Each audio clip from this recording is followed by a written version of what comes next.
Hey guys, welcome back to another episode of Adventures in Pop Culture. I'm Jeff. I'm Jason. And today we're going to try something new, a new series for the channels, if you will. It's called Rental Review. And really the premise is we have so many movies in here. We do? Thousands upon thousands, if you did not know. So the idea is we rent a movie from our own store, we take it home, we really dive into it, and then we come back and we talk about it.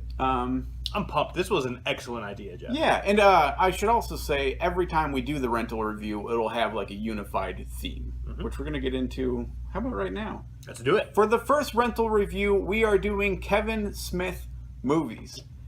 Quite a large selection to pick from. Oh, yeah.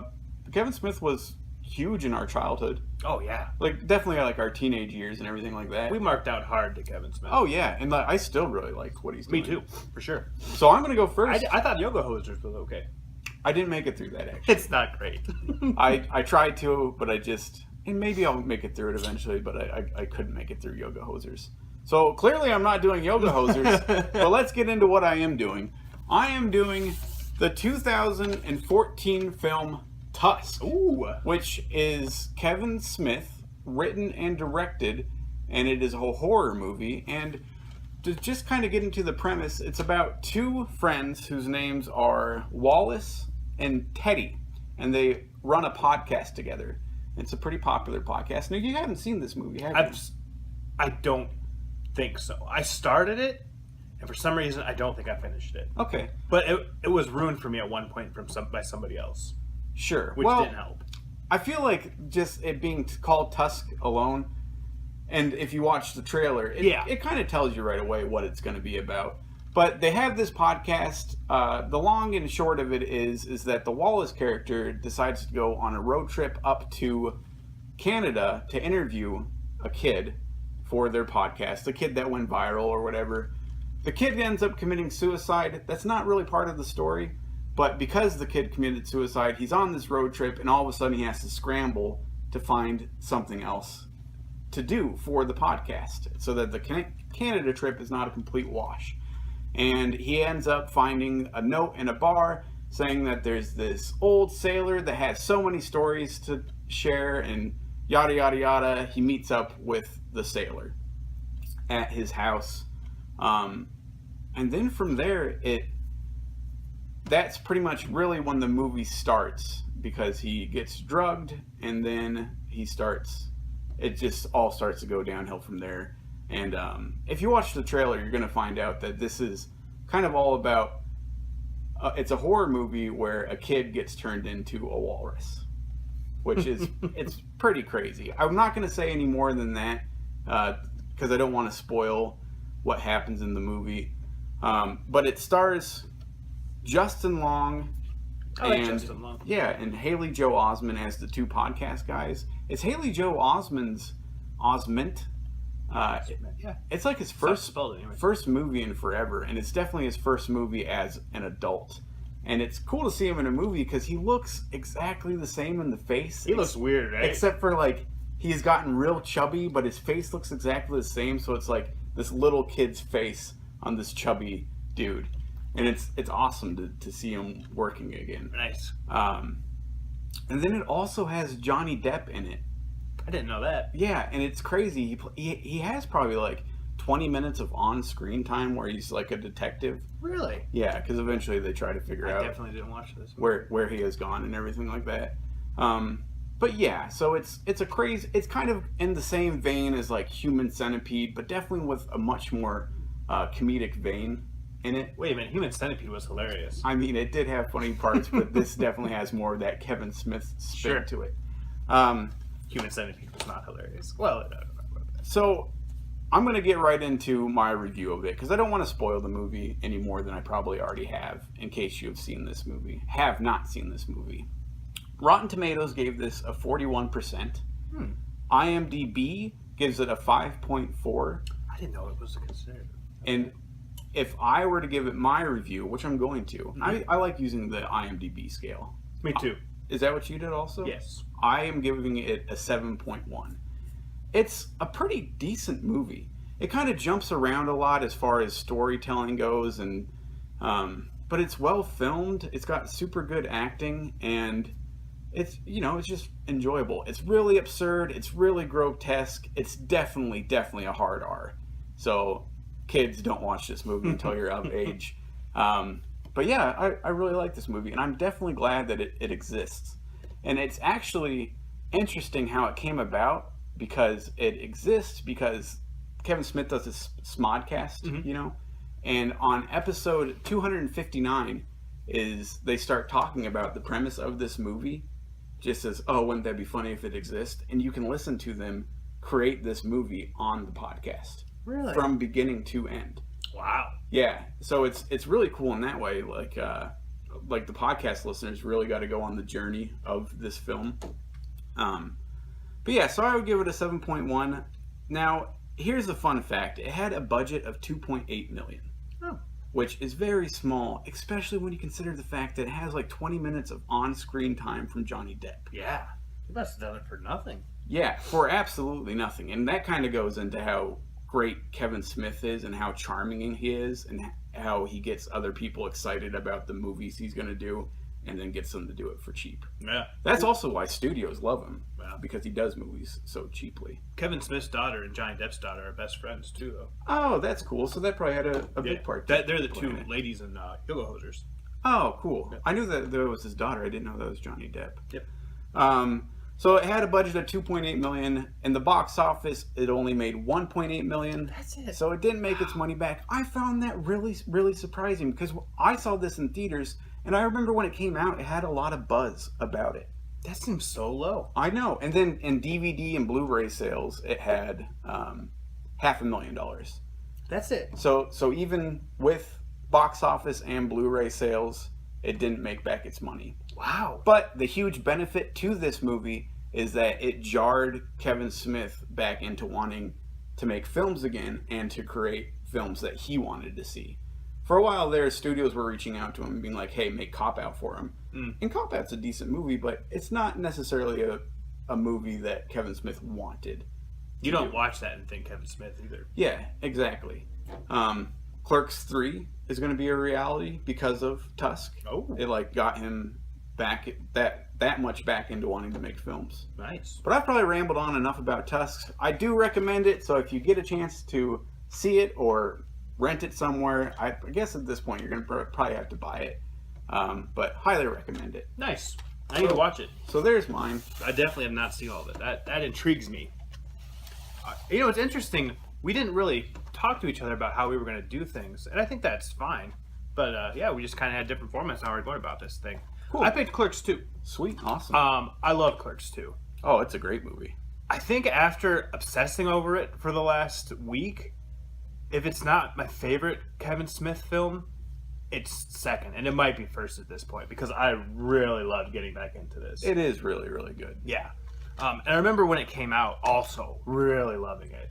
I remember you, me, and Glanzer, and maybe some other people just loving it. Oh, yeah. Seeing it in the theater and just loving it. I bet I've watched that movie at least 5 times. Yeah. Which is quite a bit, really. It holds up. The special features on this thing, there's 3 audio commentaries, an hour and a half documentary of the making of, half-hour bloopers. Wow. Kevin Smith does DVDs right. Blu-rays definitely, right. Definitely. So, I just wrote down, I stopped myself at a list of things, at a page worth of things to talk about, because, there's so much here. Oh, anyways, yeah, definitely. Clerks 2 came out in 2006. Mm-hmm. Clerks 1, just as so I'm just kind of going to skip the premise of the movies so much. It's 2 friends. The first one, they work at a convenience store. One of them works at a convenience store. One of them works at a video store. Randall and Dante. That's what the first one's about. It's just very heavy on dialogue. Yeah. And it's just kind of jokes. Every Kevin Smith movie is heavy on dialogue, except maybe Tusk. And Clerks 2 just finds them 10 years later. The video store and the convenience store has burned down because of Randall. Yeah. And so now they work at a movies. It's funny that 10 years later they would still be doing that too. Yeah. It draws real parallels. Yeah. Just kind of hinted, there's rumors that there's going to be a Clerks 3. Now, initially, Jeff Anderson, who plays Randall, did not want to do this movie. Had Really? no interest. Basically, he said he did it just to make everyone else happy, and just did not want to do it. Why didn't he want to do it? Did he feel that Clerks wasn't really much of an actor? Didn't want to be typecast. Him and Kevin feuded after the movie was released. I'm not exactly sure what about, but they definitely had a falling out. Really? Yeah. I mean, he's great in the Clerks movies. He's a much better actor than Dante and Dante slash Brian O'Halloran. And Brian was always for it because he considered himself a working actor. Jeff doesn't consider himself that, so he was pretty hesitant.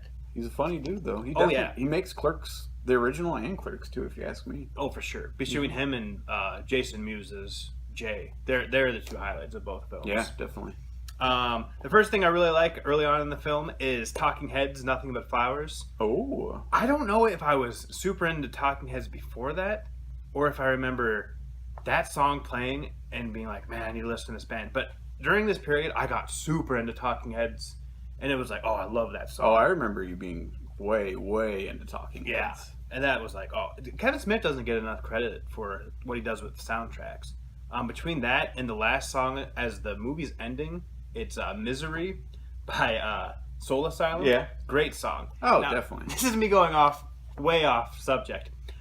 After I listened to that song, I started watching Soul Asylum music videos. Yeah. There is a Soul Asylum music video, Black to Gold, where George Wendt just pushes around a stalled car with Soul Asylum in it. Weird. It is very weird. That is really weird. All I'm saying about it. Huh. It was weird watching Soul Asylum music videos. Okay. Here are... Oh, did you know that as opposed to Clerks II, what was supposed to happen, and Kevin Smith still says it will happen once he has enough time to dedicate it, is a Jay and Silent Bob video game. Oh, really? Yeah. And that would be good. He still says eventually it will happen. He doesn't want to release it unless he can give it his full attention. Oh, that's cool. Probably probably some indie studio would end up doing it. I don't know. Yeah, that's it's cool. just been kicked around so long. Yeah, that's fun. Okay, here are my three favorite scenes from the movie, and as more like iconic ones. Okay. And they're filthy. Jason Mewes doing Buffalo Bill. Now, here's an interesting fact. Jason Mewes was doing Buffalo Bill before Silence of the Lambs. I'm not going to get too much in that to keep this video kind of PG. For those who know what I'm talking about, it's the Silence of the Lambs scenes, but Jason Mewes doing it. Oh, yeah. There was the Porch Monkey. That was super racy, but it was funny. Oh, definitely funny. This whole movie's really funny. Yeah. And then there was interspecies erotica. Yeah. So I'm not going to spoil any of these, but the movie is very funny. It is super profane. Oh, it's really, really, really raunchy. Yeah. Really raunchy. And then there's some touching moments, which really tie it together. And really what endears me to the movie. You can tell there's just a lot of heart there. Yeah, definitely. The letters in the Clerk logo are all fast food letters. Really? Ones. Yep. That's cool. Now, Rosario Dawson was like the Rosario Dawson and the kid that played Elias were like the two not from the universe. Mm-hmm. Rosario Dawson is far and away the best actor in this movie. And very attractive. Very attractive. Mm-hmm. Jeff Anderson is a close second. He is a good actor. I'm surprised he doesn't want more work. There was a funny bit in the commentary where Jason Mewes went up to Rosario Dawson and was like, "Just watch you and Alexander." She had a very elaborate sex scene with nudity in that. So there was also a good bit where Jason Mewes got sober to make this film, and that was part of the contingency. Is like Kevin Smith was like, "If you get sober, you can play Jay again." Now, even though he's sober, Jason Mewes is like quite the ladies' man, I guess. Yeah. And they were asking him like, "How many ladies did you hook up with on set?" And like with all sincerity, he was like, "I don't remember." Wow. Yeah, Jason Mewes. The set of this movie. Yes. Jeez. Yeah, wow. Sober. Just hooked up. This is the 6th film in the View Askew universe. So, Jeff, name the other 5. Clerks, Mallrats, Chasing Amy, Dogma. I can't name the other ones. I'm still impressed. Jay and Silent Bob Strike Back. Oh, cool. Nice. Yeah. Let's see. The F word, fuck, I'll say it. You gotta say it once. Was used 136 times in this movie. I edited mine out. Oh, you did? Sure did. Oh, you're gonna have to edit mine out. I didn't realize that. At the Cannes Film Festival, it was given an 8-minute standing ovation. Wow. 8 minutes? That's a long time. Yeah, that is. Kevin Smith's wife is the worst actor in this movie. I'm not downing her. She's horrible. She's not a good actress. Yeah. I get her being in it. I don't think it's super distracting, though. She's not that bad. She's supposed to be an annoying character. I think she's bad. Yeah. Personal opinion, I think she's bad. I think Dante, the guy who plays Dante, is bad, too. But I like him. They're just not great actors. That's just my opinion. They thought about filming the pillow pants scene. Wow. Now, I won't ruin that too much, but basically it's a troll that lives in a woman's private parts. And it's a story that's in the movie. They thought about filming that. I can see Kevin Smith wanting to film that. Yeah. Harvey Weinstein, I guess, was like, oh, let's film that. Harvey. Yeah, this, let's see, I already did that. Oh, so the jail scene at the end is very touching. And it's like Randall letting Dante know how much he means to him. And the rest of the movie is just very raunchy. And then it's just like this very touching moment that still gets to me. Tear jerking? Yeah, it is. It's very emotional. And they went heartstrings. Yeah, they went into as much as like the whole crew was like, oh, that's actually really touching. It holds up very well. That's cool. Yeah, like Jeff said, I've heard rumors of doing Clerks 3. I hope they do it. Oh, definitely. Yeah, I mean, it might not ever be as good, but yeah. From what Kevin Smith said on some Tusk's special features, it really seems like it's going to happen. That would be great. Mm-hmm. He's got enough money to fund his own movies too, if need be. Yeah. Movies. My last fact I'll have was Movies. The restaurant there was a closed Burger King. Wow. Yeah.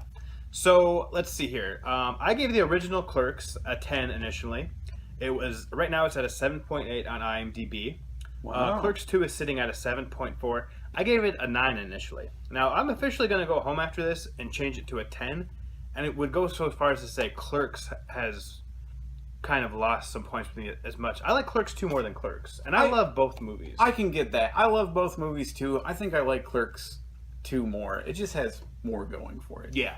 The last thing I'm going to say, I was watching the movie, and so my new personal favorite scene from the movie is when this is super spoilers. I don't think as much with Tusk. I think most people have seen this one. Mm-hmm. There's a scene when they rebuy the convenience store and the video store right next to it, and they're setting it up. They're sitting at the video store thinking about hiring Elias. I keep butchering his name. Elias. So they're sitting there thinking about hiring him. Behind them are all these VHS tapes, right? Like they're going to set up a video store. And then on the other side is just like a few scattered DVDs. And it was like, I love that. Like it's like one really of the craziest things, but like that is like my favorite scene from the movie. That's cool. But yeah, super big fan. Yeah, that's all I got. Cool. Well, I hope you guys enjoyed our first ever episode of Rental Reviews. Moving forward, we'll probably get a little bit more polished. Can I? Yeah, I mean, I like just talking about it. It was great. I'm not saying either one of There us might be other ones we might not have as much to say. There might be ones we do. May I reveal? You got to pick the first theme. May I reveal what our second one will be? Yeah, you should. Please do. Me and Jeff are each going to pick an Alfred Hitchcock film. It should be fun. Yeah. All right. Well, see you guys next time. And remember, too sweet. Two brothers in Nebraska, pop culture's what they love. Join them as they talk about all of their cool stuff. Adventures in pop culture.